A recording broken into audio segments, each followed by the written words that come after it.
কাদের আর রহিম দুই বন্ধু, পেশায় জেলে। দুই বন্ধু মিলে ভোরের আজান দেওয়ার পরপরই মাছ ধরতে যায় আর বিকালে সেই মাছ বাজারে বিক্রি করে বাড়ি চলে আসে। এই রহিম শোন, আজ পূবের দিকটায় অনেক মাছ পেয়েছি বুঝলি, কালকে অনেক আগে আসতে হবে, তাহলে একটু বেশি মাছ পাবো। হ্যাঁ ভাই কাদের, ঠিক বলেছিস। কাউকে বলা যাবে না যে ওই দিকটায় ভালো মাছ পাওয়া গেছে। আচ্ছা ঠিক আছে, যা বাড়ি গিয়ে সকাল সকাল খেয়ে ঘুমিয়ে পড়, না হলে আবার ভোর রাতে তোর ঘুম ভাঙবে না। আচ্ছা ঠিক আছে, তুইও বাড়ি যা। আর শোন, ভোর রাতে আমাকে ডাকিস কিন্তু একটু ভাই, দুজনে একসাথেই বার হব। অত রাতে একা যাওয়াটা ঠিক হবে না। ঠিক আছে, আমি আসলাম, তুই বাড়ি যা।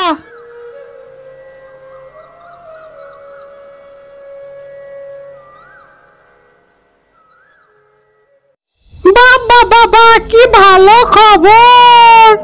প্রথমে পূবের নদী গিয়ে মাছ খাবো, তারপর ভোরবেলা কাদেরের রূপ ধরে রহিমের বাড়ি গিয়ে রহিমকে ডেকে এনে রক্ত খাবো।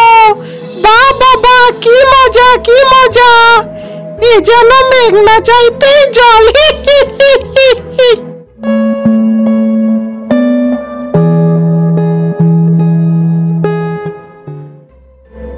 এদিকে ভোর যখন 3টে,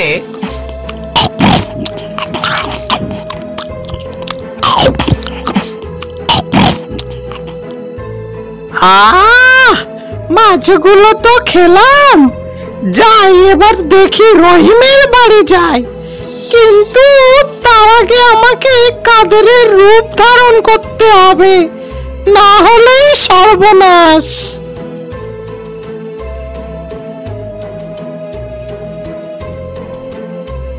রহিম, এই রহিম ওঠ, আমি চললাম, তাড়াতাড়ি আয় রে, ভোর হয়ে গেছে, মাছগুলো তো সব লকে নিয়ে যাবে। বাবা, ও বাবা ওঠো, কাদের চাচা তো মাছ ধরতে চলে গেল। কাদের তুই হাঁটতে লাগ, আমি জালটা নিয়ে আসছি। এই বলে রহিম কাঁধে জালটি নিয়ে চোখ মুছতে মুছতে বাইরে বেরিয়ে এলো। আয় রহিম আয়, আজ তোর রক্ত খাবো। কাদের চল। এর কাছে তো লোহা আছে, আমি তো লোহা আগুন কিছুই সহ্য করতে পারি না। কিরে কাদের, তুই এত পিছনে পড়ে গেলি কেন? তাড়াতাড়ি হাঁট, না হলে যে অন্য কেউ এসে মাছগুলো ধরে নেবে। আজ রাস্তাটাও অনেক অন্ধকার, কটা বাজে তা কি জানি, আসার সময় ঘড়িটা তো দেখলাম না। কিরে কি হলো, আয়। হ্যাঁ যাচ্ছি তো। শয়তান লোকটা, হাত থেকে জালটা ফেল, না হলে আমি তোকে খাবো কি করে। থাক, মাথা গরম করলে হবে না, যে কোনো ভাবে কলে কৌশলে ওকে আমাকে খেতেই হবে। কিরে আজ এত চুপচাপ কেন রে, কিছু বল, কি ভাবছিস? এই কাদের।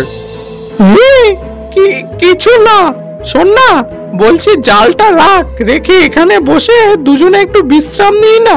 ছোট থেকে তোর এই একই ফাঁকিবাজি অভ্যাসটা এখনো গেল না। কালকে তো খুব আমাকে বলছিলি তাড়াতাড়ি যেতে হবে, তাহলে মাছ লোকে ধরে নিয়ে যাবে। ওসব অজুহাত বাদ দিয়ে দেখি বাপু, বাদ দিয়ে তাড়াতাড়ি হাঁট। একটু বসি না, তাতে এমন কোনো ক্ষতি হবে না। না তুই চল, আজ বড় দান মাপতে হবে। একে আর নিতেই পাচ্ছি না, মনে হচ্ছে এক্ষুনি ঘাড় মোটকে রক্ত খাই, কিন্তু আমি তো ওর কাছে যেতেই পাচ্ছি না। উফ, কি করে যে ওকে খাই। উফ, পেয়েছি।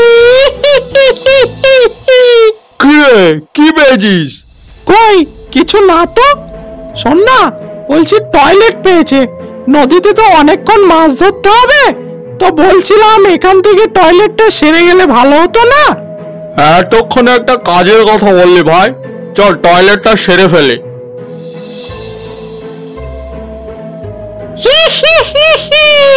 এবার কি হবে তোর? তোকে আমার হাতেই মরতে হবে।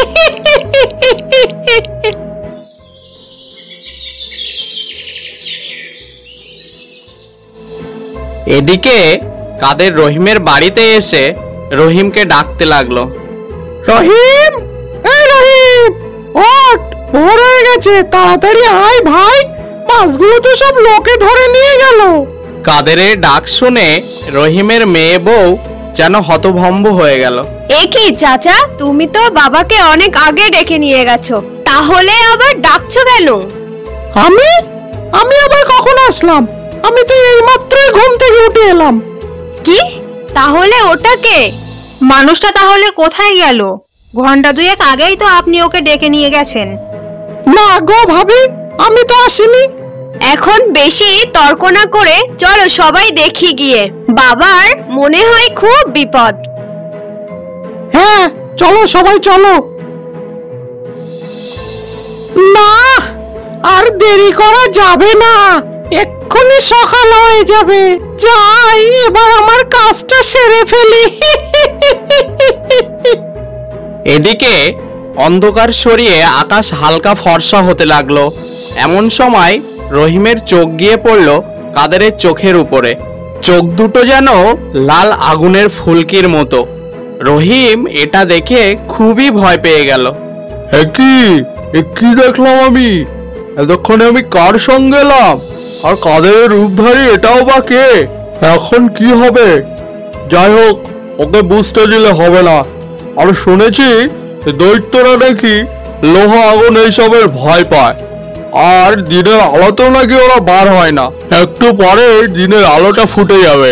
যাই, তাড়াতাড়ি গিয়ে জালটা কাছে নিয়ে নেই বাবা।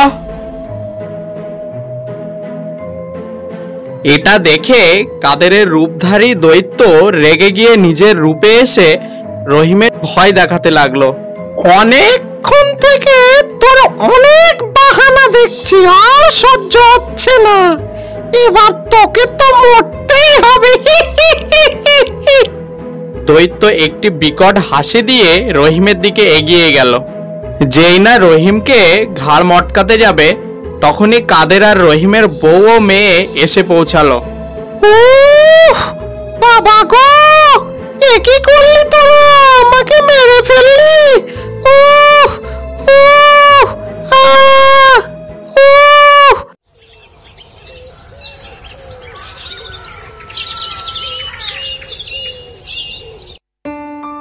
তারপর সেদিন আর তারা মাছ ধরতে গেল না, বাড়ি চলে আসলো।